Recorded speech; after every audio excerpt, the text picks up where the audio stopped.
जय Hind and hello guys, स्वागत है आपका आपके अपने YouTube चैनल ज्ञानदेह होस्ट में। और इस वीडियो में मैं आपको बताने वाला हूं उत्तराखंड लोक सेवा आयोग यानी कि यूकेपीएससी फॉरेस्ट गार्ड भर्ती 2022 ऑनलाइन फॉर्म के बारे में कि कैसे आपको ये फॉर्म फिलअप करना है ताकि आपसे इस फॉर्म को भरने में कोई भी मिस्टेक न हो और आप मिस्टेक फ्री इस फॉर्म को भर पाए। एंड अगर आपके मन में सवाल है कि क्या इसमें अन्य स्टेट के कैंडिडेट अप्लाई कर पाएंगे, तो मैं आपको बता दूं कि अगर आपने आपकी 10वीं 12वीं उत्तराखंड स्थित जो कॉलेज है वहां से की है तो आप इसमें चाहे किसी भी स्टेट से बिलोंग करते हैं अप्लाई कर सकते हैं। अगर आप उत्तराखंड के कैंडिडेट हैं और आपने आपकी 10वीं 12वीं किसी अन्य स्टेट से की है और आप वहां के निवासी है उत्तराखंड के, तो आप इसमें तब भी अप्लाई कर पाएंगे। अब चलिए बात करते हैं कि कैसे आपको फॉर्म को भरना है। तो यहाँ पर जो आप वीडियो में देख पा रहे हो हमारी ऑफिशियल वेबसाइट jobsgyan.in है। इसका लिंक वीडियो के डिस्क्रिप्शन में दिया है। जैसे आप इस लिंक को ओपन करेंगे तो आपके सामने इस भर्ती की जानकारी आ जाएगी। मैंने ऑलरेडी नोटिफिकेशन के बारे में अलग से और सिलेबस के बारे में अलग से वीडियो बना दिए।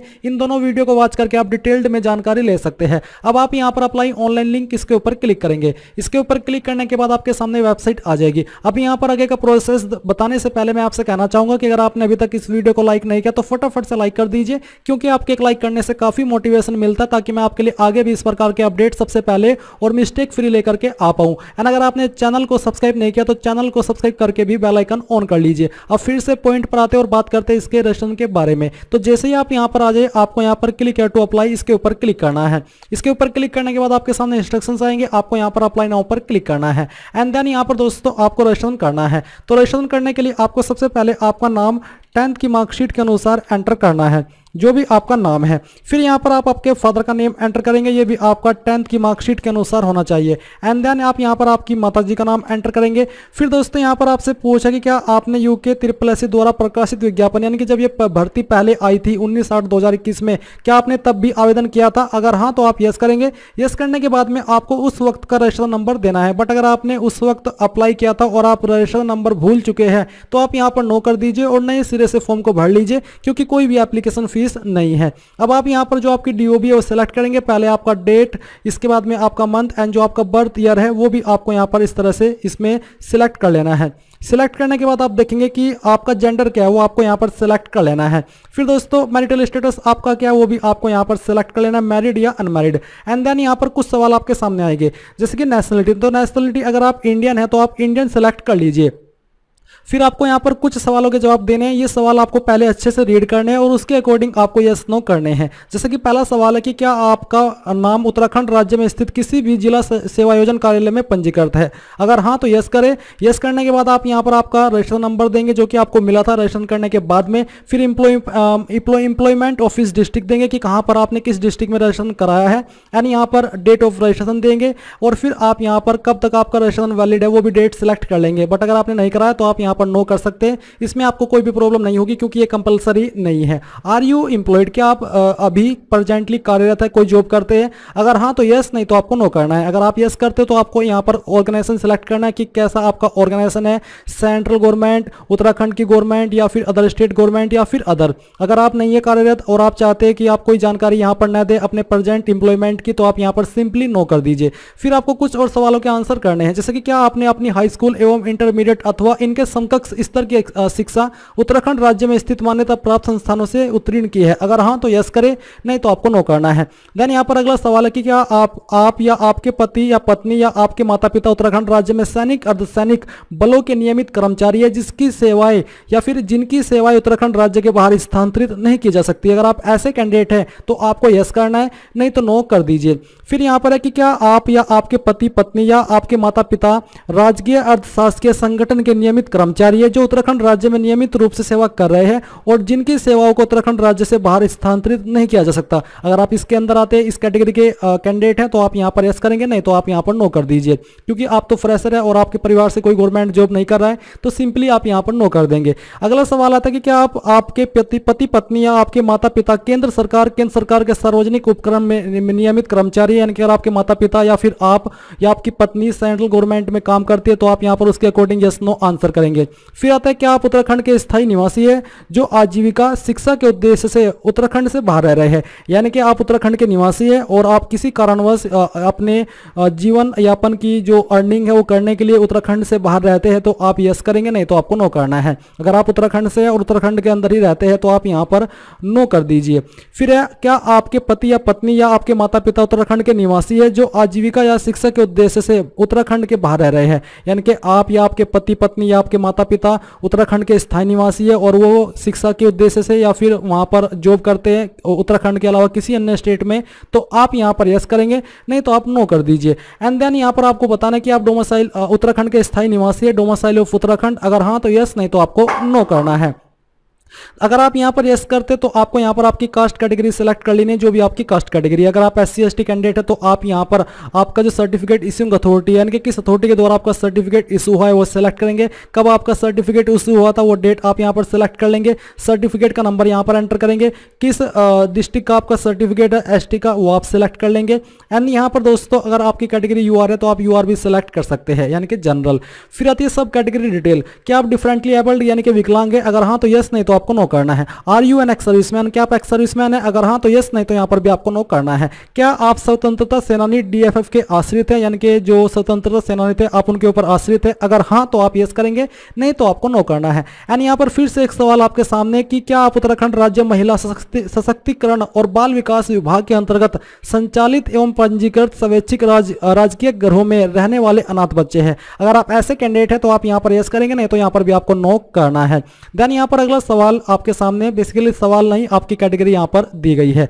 ये देने के बाद आती है कॉन्टैक्ट इन्फॉर्मेशन, यानी कि आपकी जानकारी। तो आप यहां पर जो आपकी ईमेल आईडी है, वैलिड ईमेल आईडी, क्योंकि इसके ऊपर आपको सारी इन्फॉर्मेशन फ्यूचर में सेंड की जाएगी, वो आपको यहां पर एंटर करनी है। इस ईमेल आईडी को दोबारा डाल करके वेरीफाई करना है। अपना वैलिड मोबाइल नंबर एंटर करना है, इस नंबर को भी दोबारा डाल करके वेरीफाई कर देना है। फिर आता है प्रेजेंट एड्रेस, तो जो भी आपका प्रेजेंट एड्रेस है वो आप यहां पर एंटर करेंगे। आपको पूरा एड्रेस इन 2 लाइनों के अंदर अपना लिख देना है। ये लिखने के बाद में आप यहाँ पर देखेंगे सिटी टाउन विलेज, तो आपका जो भी सिटी या फिर टाउन या विलेज है वो आप यहाँ पर एंटर कर दीजिए। तो जैसे कि मैं यहाँ पर एग्जांपल के लिए एड्रेस फिल कर रहा हूँ। फिर आती है डिस्ट्रिक्ट, तो जो भी आपकी डिस्ट्रिक्ट है वो डिस्ट्रिक्ट आप यहाँ पर सेम वे में एंटर कर देंगे, यानी कि खुद से टाइप करेंगे। स्टेट आपकी जो भी है वो आप यहाँ पर सेलेक्ट कर लीजिए। फिर आपको यहाँ पर आपका पिन कोड एंटर कर देना है। इसको एंटर करने के बाद आता है परमानेंट एड्रेस, तो अगर आपका प्रेजेंट और परमानेंट एड्रेस सेम है तो आप यहां पर टिक करेंगे। इसको टिक करने के बाद आपको ये जानकारी दोबारा से भरने की आवश्यकता यहां पर नहीं पड़ेगी। अगर प्रेजेंट और परमानेंट एड्रेस अलग है तो अनटिक करके अलग से भर दीजिएगा। फिर आता है पैलेस ऑफ फिलिंग फॉर्म, यानी कि कहां से आप इस फॉर्म को भर रहे हैं, उस जगह का नाम आपको देना है। आपको आपके गांव का नहीं बल्कि आपकी सिटी का नाम देना होगा। देन यहां पर आपको एक पासवर्ड क्रिएट करना है। आपको बोला कि आपके पासवर्ड की लेंथ 8 से 15 कैरेक्टर के बीच में होनी चाहिए और ये वाले कैरेक्टर आपके पासवर्ड में अलाउड नहीं है। आपको यहां पर कुछ इस तरह का पासवर्ड क्रिएट करना है। आपको पासवर्ड के अंदर इंग्लिश का कैपिटल वर्ड, स्मॉल वर्ड और कोई कुछ इस तरह का कैरेक्टर, या फिर आप चाहे तो यहां पर डायरेक्टली डिजिट का इस्तेमाल कर सकते हैं। ये करने के बाद आप यहां पर इस पासवर्ड को दोबारा डालेंगे और वेरीफाई कर देंगे। फिर ये कैप्चा कोड फिल करेंगे एंड देन आप कंटिन्यू पर क्लिक करेंगे। नाउ गाइस, जो भी आपने जानकारी अभी तक भरी है उन सभी का प्रीव्यू आपके सामने आ जाएगा। आपको यहां पर बहुत ही अच्छे से इन सभी जानकारी को एक करके वेरीफाई करना है कि सभी जानकारी आपके द्वारा भरी गई सही है। और जब आप श्योर हो जाए तो आप यहां पर I have verified all the details, यानी कि ऊपर वाले सेक्शन पर राइट टिक करना है। अगर आप कोई जानकारी चेंज करना चाहते तो आप सेकंड वाले पर टिक करेंगे। तो ये देख लीजिए आपके सामने कुछ ऐसी जानकारी आ चुकी है। आपको इन जानकारी को वेरीफाई करके नीचे क्लिक हियर टू लॉगिन पर क्लिक करना है एंड देन आपके सामने अब आएगा आपके लॉगिन का पेज, जहां पर आपको आपका जो अभी आपने ईमेल आईडी रजिस्टर किया है या तो वो भरें या फिर अपना रजिस्टर नंबर भरें जो कि अभी आपने रजिस्टर किया है। एंड जो पासवर्ड आपने बनाया वो पासवर्ड यहां पर डालें, ये सिक्योरिटी को की फिल करें एंड लॉगिन के ऊपर क्लिक करें। नाउ गाइस, आपके सामने आपका डैशबोर्ड आ चुका है। आप यहां पर प्रोसीड टू नेक्स्ट स्टेप इसके ऊपर क्लिक करेंगे। इसके ऊपर क्लिक करने के बाद कुछ जानकारी आपकी दी गई है और कुछ जानकारी अभी आपको भरनी है। जैसे कि आती है क्वालिफिकेशन की जानकारी, तो सबसे पहले क्वालिफिकेशन टाइप में आप हाई स्कूल सेलेक्ट करेंगे।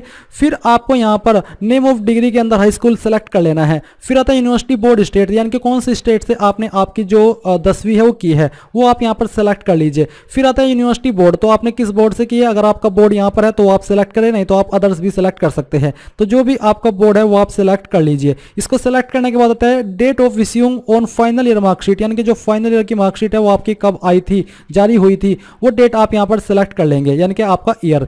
फिर आते हैं सब्जेक्ट स्ट्रीम, तो हाई स्कूल में आप यहाँ पर हाई स्कूल सब्जेक्ट सिलेक्ट कर लीजिए। फिर आते हैं मार्क्स टाइप, तो आप यहाँ पर बताएंगे कि किसके अंदर आपके नंबर थे। अगर आपने सीबीएसई बोर्ड से किया तो सीजीपीए में हो सकते हैं या फिर ग्रेड, तो जो भी है वो आप सिलेक्ट कर लीजिएगा। मैं यहाँ पर मार्क्स सिलेक्ट करता हूँ। मार्क्स सिलेक्ट करने के बाद आपको बताना कि कितने नंबर आपको यहाँ पर आए थे और कितने में से आए थे वो आप मैक्सिमम मार्क्स के अंदर फिल करेंगे। इसके बाद आपकी परसेंटेज यहाँ पर आ जाएगी एंड आप यहाँ पर अब ऐड एजुकेशन डिटेल्स के ऊपर क्लिक करके इसको ऐड कर देंगे, बट उसके पहले यहाँ पर हम इनको सिलेक्ट के ऊपर ही रहने देते हैं। अब यहाँ पर आप ऐड एजुकेशन डिटेल्स के ऊपर क्लिक करेंगे तो ये जानकारी आपकी ऐड हो जाएगी। ये ऐड होने के बाद में आप इसको यहाँ पर एडिट भी कर सकते हैं, यानी कि वेरीफाई भी कर सकते हैं। इसके बाद फिर से आपको क्वालिफिकेशन टाइप में इंटरमीडिएट सिलेक्ट कर लेना है। ये सिलेक्ट करने के बाद में यहाँ पर डिग्री, नेम ऑफ डिग्री में आपको इंटरमीडिएट ही सिलेक्ट करना है। यूनिवर्सिटी बोर्ड में आप यहाँ पर सेम वे में बताएंगे कहाँ से आपने आपकी 12वीं की है एंड देन यहाँ पर आप सेम वे में जैसे कि आपने 10वीं की जानकारी भरी है अपना बोर्ड सेलेक्ट करेंगे जहाँ से आपने आपकी 12वीं की है। फिर आता है पासिंग ईयर, कि किस साल के अंदर आपने पास की, वो पासिंग ईयर आप यहाँ पर लिखेंगे। सब्जेक्ट स्ट्रीम, तो आपने किस में की है, एग्रीकल्चर, आर्ट्स, कॉमर्स या फिर साइंस, तो जिसमें भी की है वो आप यहाँ पर सेलेक्ट कर लीजिए। पहले वाला ही आपको सेलेक्ट करना होगा। फिर आपको बताना कि किसके अंदर आपके नंबर थे, मार्क्स, सीजीपीए जो भी था एंड देन यहाँ पर आप अगर नंबर के अंदर जानकारी दे रहे हैं तो आप यहाँ पर बताएंगे कि कितने नंबर आपको प्राप्त हुए थे और कितने में से हुए थे वो आप मैक्सिमम मार्क्स के अंदर एंटर करेंगे, परसेंटेज आपकी आ जाएगी। अब आप ऐड एजुकेशन डिटेल्स के ऊपर क्लिक करें तो ये जानकारी भी आपकी यहाँ पर सेव होकर के आ जाएगी। आप इनको वेरीफाई कर लीजिए। यहाँ से कोई चेंजेस करना चाहते तो आप डिलीट करके दोबारा से भर दीजिएगा, नहीं तो आप यहाँ पर नीचे आएंगे और आप बताएंगे प्रेफरेंशियल क्वालिफिकेशन में कि क्या आपने प्रादेशिक सेना में 2 वर्ष की न्यूनतम अवधि की सेवा की है। अगर आप ऐसे कैंडिडेट है तो यस करें, नहीं तो आपको नो करना है। ये वाली प्रेफरेंशियल क्वालिफिकेशन अनिवार्य नहीं है, नहीं भी है तो कोई भी प्रॉब्लम नहीं होगी। क्या आपके पास एनसीसी का बी सर्टिफिकेट है, अगर हाँ तो यस, नहीं तो यहाँ पर भी आपको नो करना है। क्या आपके पास एनसीसी का सी सर्टिफिकेट है, अगर हाँ तो यस, नहीं तो यहाँ पर भी आपको नो करना होगा। अब आती है अदर डिटेल, जहां पर है do you want relaxation in measurement of height, यानी कि हाइट के अंदर जो छूट मिलती है स्पेशल कैटेगरी कैंडिडेट को। अगर आपने नोटिफिकेशन देखा होगा तो आपको पता होगा कि किनको छूट मिलती है। अगर आप उसके अंदर आते और आप चाहते कि मुझे छूट मिले तो आप यहाँ पर यस करें, नहीं तो आपको नो करना है। एंड देन यहाँ पर दोस्तों एग्जाम सिटी, आप एग्जाम के लिए कौन सी सिटी को प्रेफरेंस देना चाहते हैं तो आप यहाँ पर वो सिलेक्ट कर लीजिए। पहले आप यहाँ पर फर्स्ट सिटी सिलेक्ट करेंगे एंड देन आप यहाँ पर सेकंड चॉइस किस सिटी को देना चाहते हैं वो भी आप यहाँ पर सिलेक्ट कर लीजिए। इसको सिलेक्ट करने के बाद आपसे पूछा है कि क्या आपके ऊपर कोई क्रिमिनल केस यानी कि आपराधिक मामला दर्ज है, अगर हाँ तो यस, नहीं तो आपको नो करना है। फिर यहाँ पर है कि क्या आप यूकेपीएससी या फिर यूपीएससी या फिर अन्य राज्य लोक सेवा आयोग द्वारा आयोजित परीक्षा चयन के लिए वंचित यानी कि ब्लैक लिस्टेड किए गए हैं। अगर आप ऐसे कैंडिडेट है तो आप इसमें यस करेंगे, नहीं तो आपको नो करना है। देन यहाँ पर आता है कैंडिडेट आईडी प्रूफ, तो कोई भी एक आईडी आप यहाँ पर सिलेक्ट कर लीजिए। जो भी आईडी आप सिलेक्ट कर रहे हैं उसका नंबर आपको यहाँ पर एंटर कर देना है। एंटर करने के बाद आप यहाँ पर सबमिट पर क्लिक करेंगे। नाउ गाइस यहाँ पर आपको फोटो अपलोड करने से पहले उसके इंस्ट्रक्शंस दिए है कि आपके फोटो का साइज 20 से 50 के बी, सिग्नेचर का साइज 10 से 20 के बी और फॉर्मेट जेपीईजी या जेपीजी का रहना चाहिए। तो आप यहाँ पर इसके ऊपर टिक करेंगे कि हाँ मैंने इनको रीड कर लिया एंड देन आप कंटिन्यू पर क्लिक करेंगे। कंटिन्यू पर क्लिक करने के बाद आपको एक बार फिर से यहाँ पर ऊपर की तरफ आपके इंस्ट्रक्शंस इंग्लिश के अंदर दिए हैं। अब आप यहाँ पर क्या करेंगे, सेम दिए गए फॉर्मेट के अंदर आपको फोटो अपलोड करना है। आप पिक्स आर्ट ऐप का इस्तेमाल कर सकते हैं इसको अपलोड करने में, यानी कि इमेज को बनाने में है। तो यहाँ पर जो आपका इमेज है वो आप सिलेक्ट करेंगे और इसको ओपन करेंगे। ओपन करने के बाद वो यहाँ पर आ जाएगा। फिर आप यहाँ पर सेलेक्ट सिग्नेचर टू अपलोड, तो जहां पर भी आपका सिग्नेचर है उसको सिलेक्ट करें और ओपन कर दे। ओपन करने के बाद आपका फोटो एंड साइन यहाँ पर आ चुका है। अब आपको अपलोड पर क्लिक करना है और यहाँ से ओके कर देना है। ओके करने के बाद आपका ये जो फोटो है एंड साइन अपलोड हो चुका है। आपको यहाँ पर इमेज अपलोडेड आर करेक्ट इसके ऊपर टिक करना है।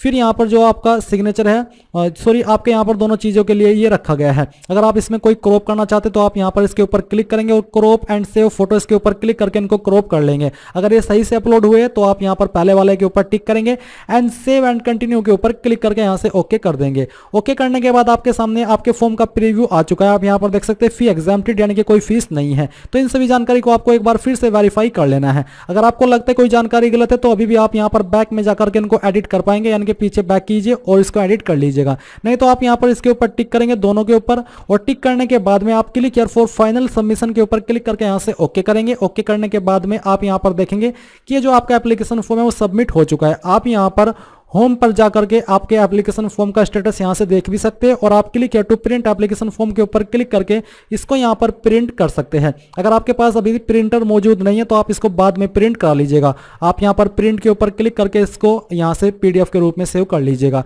तो इस प्रकार से आप लोग UKPSC forest guard online form 2022 को भर पाएंगे। आई होप ये प्रोसेस आपको पसंद आया होगा। So thanks for watching. जय हिंद।